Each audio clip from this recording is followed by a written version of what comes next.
Mary Ellen Humphrey, and I am Susan Landrigan. We're coming to you from the Innovation Studio at Lakeshore Center for the Arts in Westfield, New York. Today we're going to discuss our Lakeshore Center for the Arts Writers Group book, Teacher Influencers, our 2024 Anthology. Well, you are the head of our group. one of the things that makes our group unique is that we accomplish. We work on our writing with the goal of doing something. And I like to see us do something every year. Well, yeah, I can't guarantee we will. But this book was, we talked about it a year ago and came up with the topic of teachers who influenced our lives.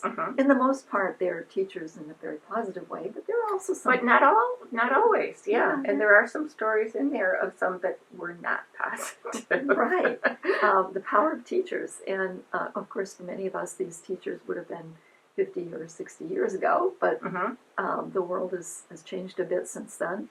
But in the day, we had some teachers who were profoundly impactful. I know in my life, and I think about public schools and public school teachers especially, and the role that they have that's not even probably part of their job description, which is to care about their students. And I tell a story here about a teacher, Minnie Bridge was her name, and I was in the 4th grade at the time.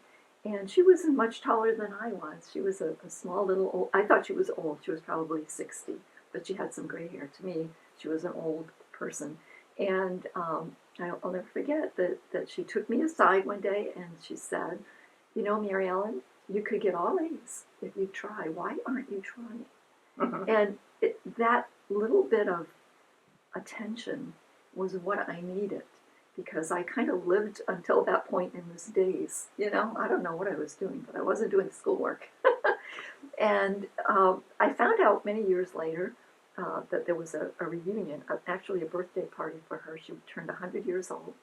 And hundreds of people came to have similar stories to mine, to talk about how this amazing woman changed their lives by just knowing what to say, knowing the students who maybe had some challenges. I think that's wonderful. Yeah. I wish I had one of those, but I didn't. Oh, well, I'm sorry.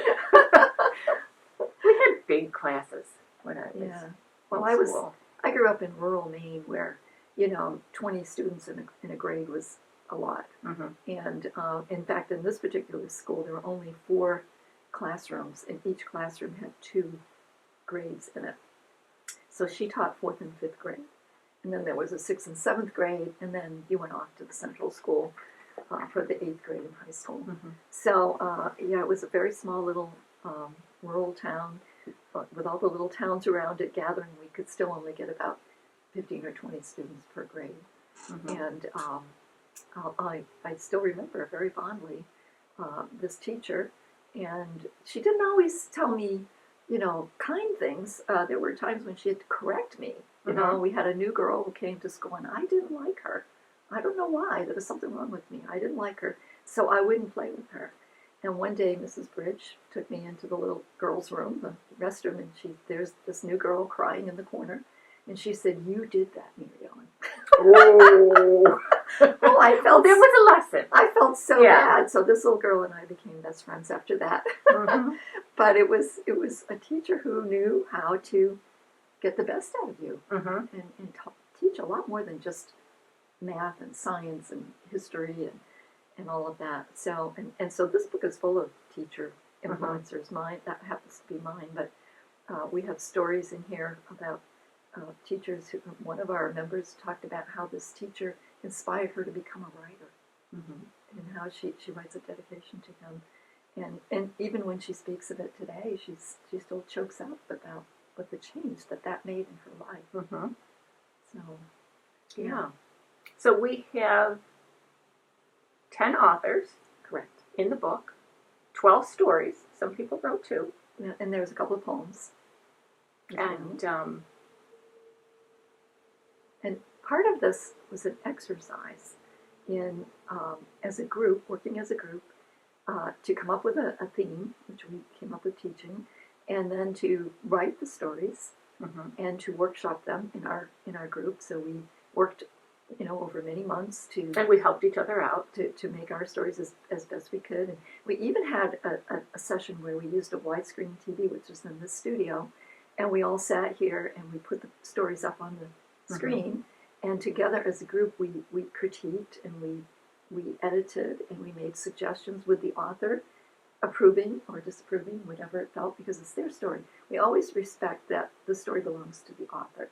If we make a suggestion in our group, it's a suggestion. It's not, you have to do this with your story, because your story is yours. You own that. I think part of the experience of being in a writer's group is to learn how to use those tools, the feedback, the suggestions, the editing, all of the parts that you get in a writer's group. But you as the author have to have the confidence in your work to, number one, to accept what makes sense, because we all can learn. I value feedback because my brain doesn't always get it right. And then to pick what works for you with that story. There's a tendency sometimes when we're critiquing somebody's work to see our vision of the story and to kind of almost adopt it like, this is what I think you should write. But that's not the purpose. The purpose is to help that writer. I need help with like punctuation and that kind of thing. Yes, well, and copy editing is a big part too. In fact, we have members of our group who have published books where we do a lot of, I refer to it as the poor man's editing, but that's really not a very good way to say it. But what we do is we make proof copies, like we did with this book. We made, I think, 5 or 7 proof copies. Once we have it where we think we want it, and we line it up and we set it together, we print these proof copies, and everybody takes one and goes home, and as they read it, they mark wherever there's something that they notice. If it's a typo, if it's a paragraph that doesn't fit or doesn't quite make sense. Or the picture isn't where it should be, because there's a few pictures. Right, and when you do that with writers who are writing actively, which we all are, you end up with a very good edited version of the book. Is it professionally edited by someone you spend lots of thousands of dollars with? No. But it doesn't need to. But it's pretty close. It's pretty close, and with the makeup of our group and the intention of it being the best we can do, which is interesting when you have an anthology like this, we all have ownership of this. So we want every story in it to reflect positively on the package, the whole package. So doing a project like this as a writer's group is an excellent way and a fun way to improve our skill as a writer and to sort of sample the publishing world if you haven't done it yet, to kind of see how to do this. All of these books are done on Amazon KDP, which is print on demand, and the book is available on Amazon. If you just Google it, I think you'll come up with teacher influences in our book, or we can put a link on our podcast here.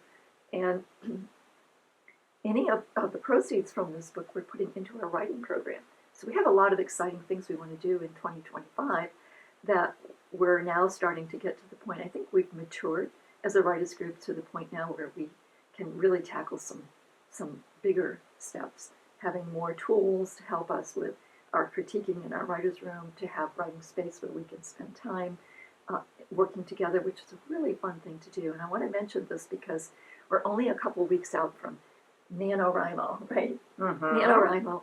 So this year, all of the Saturdays in November start from the 1st to the 30th, so there's 5.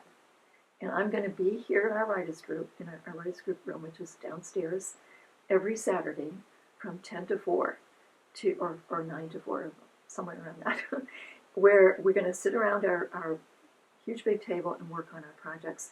There's something that happens when you get together with someone else. We actually do focus on our writing, but we have a little bit of support in between where we can take a break and chat about what we're doing. If we're stuck on something, we can ask someone, and it makes it fun. So we call this in the nano world, we call it a write-in. A write-in. So I've done that with you before, but not during NaNoWriMo. Right, and even if it's not a NaNoWriMo project, you're welcome to come and do the write-in, because what we'll be doing is spending that day focused on writing in our writer's room.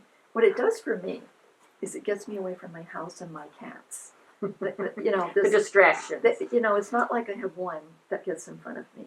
I have four, and they all want your attention. There's one on my lap. There's one on my paper. There's one trying to get on the screen, the keyboard, and there's one on the chair beside me going. It's very hard to work with distractions. They don't want you to work. They want you to pay I attention know, to them. I know, and if I put them in the other room and close the door, they cry. So coming here, that's just one example. I can think of a million things to do at home. Mm-hmm. I can fold the clothes and do the dishes and vacuum the floor. And, you know, we all have distractions at home. Mm-hmm. So when I get here, there's really nothing to distract me. Mm-hmm. There's just the table, my computer, and my work. And then we focus on that, and then when we need a break, we have a break, or we go to lunch, or we do something. So I find that working day, I produce more than I do the rest of the week when we do those things, when we have a working day. So I'm really hoping, because this November we have 5 working days, that I can get a big chunk of that 50,000 words done on those 5 working days. You know, I can envision, if I'm really focused, 4,000 to 5,000 words in a day. That's a lot. That's a lot. And then the editing comes later. Yeah, with Nano, your goal is to write the first draft, 50,000 words, in 30 days. You have to factor in holidays. So it's Thanksgiving. My kids are coming to visit. So I have to get it done. And I always try to get it done by the 20th or the 21st or the 22nd, before Thanksgiving. So I'm not distracted by it. So I've actually increased it a little bit. It helps me to have a chart where I say, okay, 50,000 words, 20 days, you know, and kind of try to set those goals. So anyway, that's another way for us to get our books done. And we hope people will take a look at this and be inspired. Maybe think about important teachers in your life or important people who influenced you. I just want to say that I enjoyed working on that book as a short story. I enjoyed working on short stories more than the big projects. Big projects are, I think, maybe too much for me at this point. But the small ones are easier to handle for me. And I think I said this many times, that I started with short stories. I wrote a 200-page quote book, but it wasn't a book. And I said, oh my goodness, I don't know what I'm doing. And so then I went back to short stories. It's a great way to not psych yourself out. A book is like running a marathon. Right. So short story is like running, a sprint or something. It's a short thing that's over in a short time, but you can learn so much that will help you as you get longer and longer stories.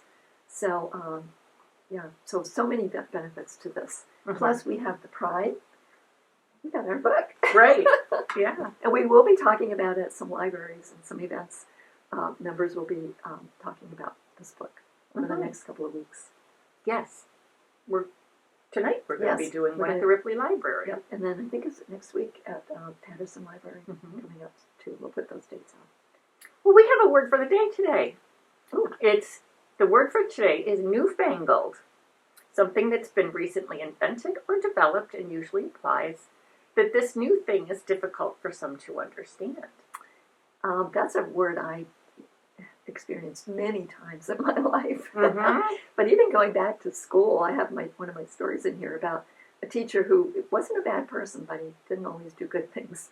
And he threw me out of school. I actually got kicked out because I didn't understand new math. I just moved there, and I couldn't do the homework. And he said, if anybody doesn't do the homework, you can get out. So when I didn't, I got expelled. That was a newfangled experience, and it was very difficult.